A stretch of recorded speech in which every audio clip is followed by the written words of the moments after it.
To me, the whole world was right here. And this was home.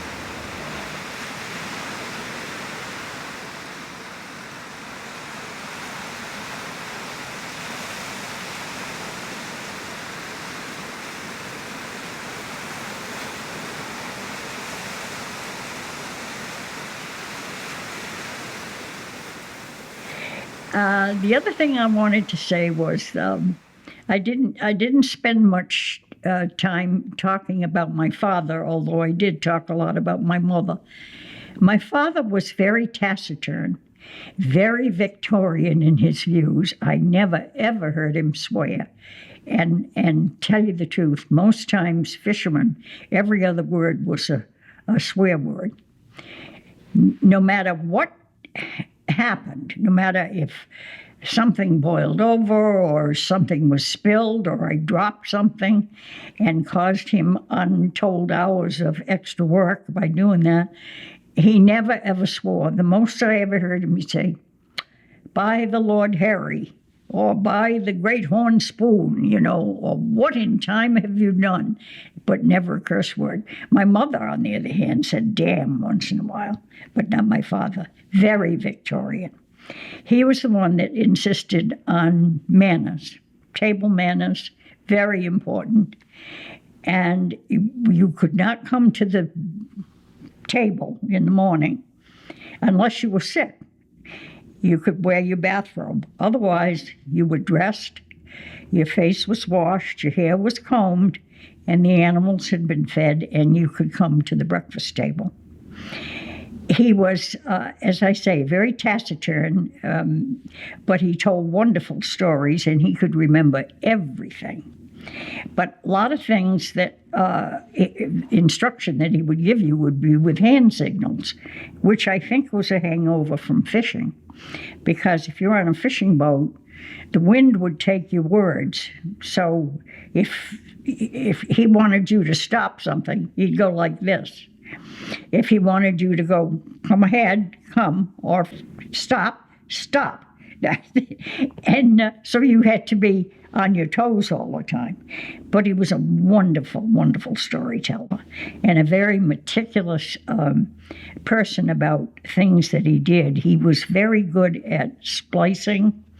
You take a rope and you have to, if you want to make a loop in it, and then you have to splice the ends into the rest of the rope. Wherever he did that, you could hardly see where the splice was. And he also did that with the cable. So after he had lost his fishing boat, a lot of the other fishermen would come to him, those people that had set their boats up for trawling, and a lot of it involved metal cable. And I can see him now at the workshop in the little building there, and he had a vise set up, and he'd have that wire in the vise, and he'd have a marlin spike to separate the strands. It's not easy to do to splice metal cable all by hand, and I would watch him. Everything that he did, was slow. One time I remember he had to repair the gunnels on the side of his skiff, and you tried always to get a piece of oak to do that with. Well, you can't bend oak. Today, people would take a steam machine and bend it, but we didn't have that luxury.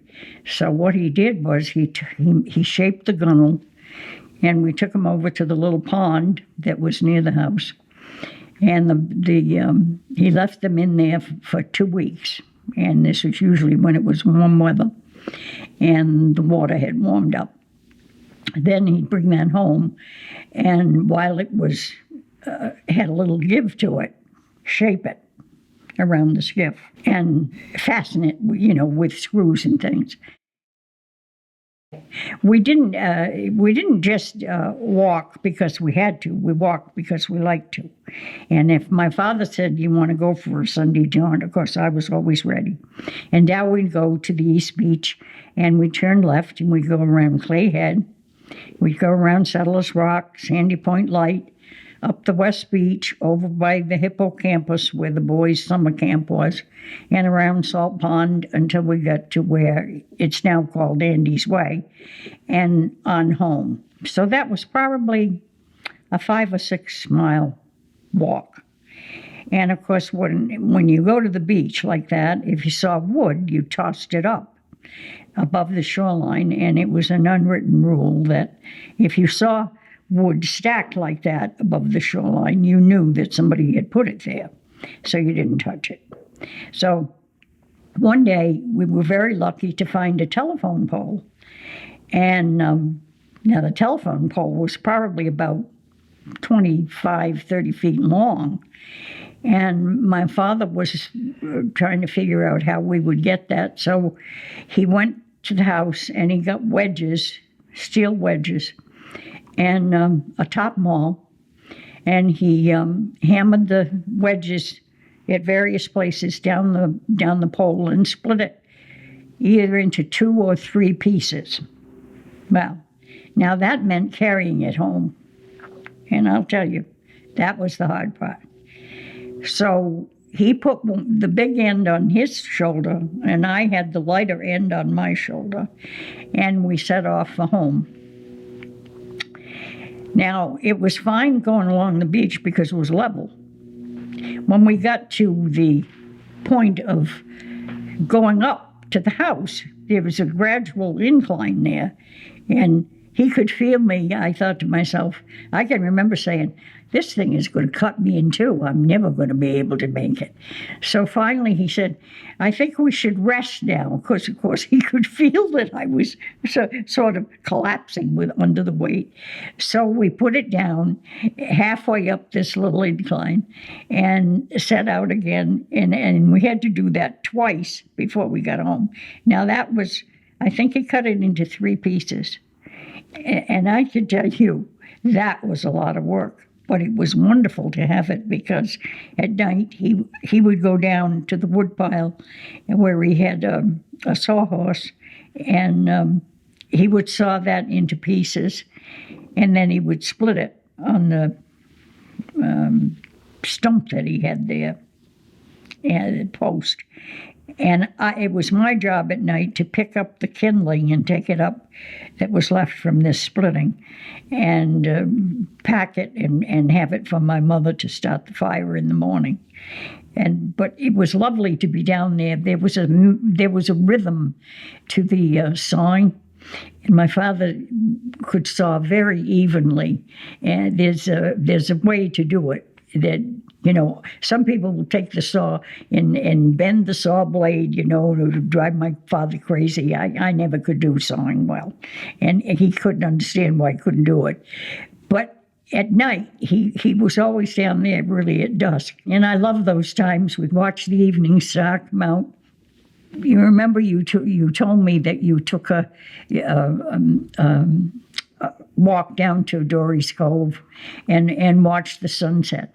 Well, that's how the sunsets were from my house, and it's a beautiful time of day. It really is.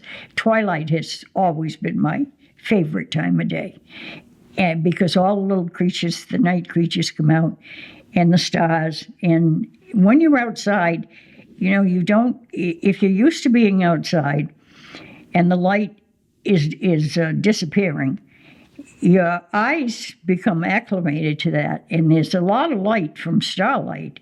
And my mother would say, Edith, come in. It's pitch dark out there. I said, no, Ma, it isn't pitch dark. I can see fine.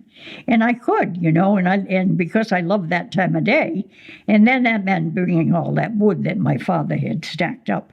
We had a wood box behind the stove, and if the wood box was full, that was fine.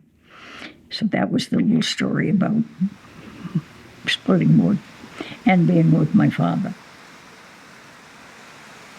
And I want to tell you about my going to the Island Free Library when it used to be on Chapel Street. And Eliza Willis was the librarian. My father took me. We walked down. The library was open only from 2 to 4 on Saturdays. And I think I must have been about 10, and he took me down and he said, now, you're going to get a library card. and you're going to be able to take books out. And he said, I'm going to introduce you to Mrs. Willis, which he did. And before we went in, he said, just remember, when you go in this door and you open a book, you can be anywhere in the world. And I never forgot that. And he was right.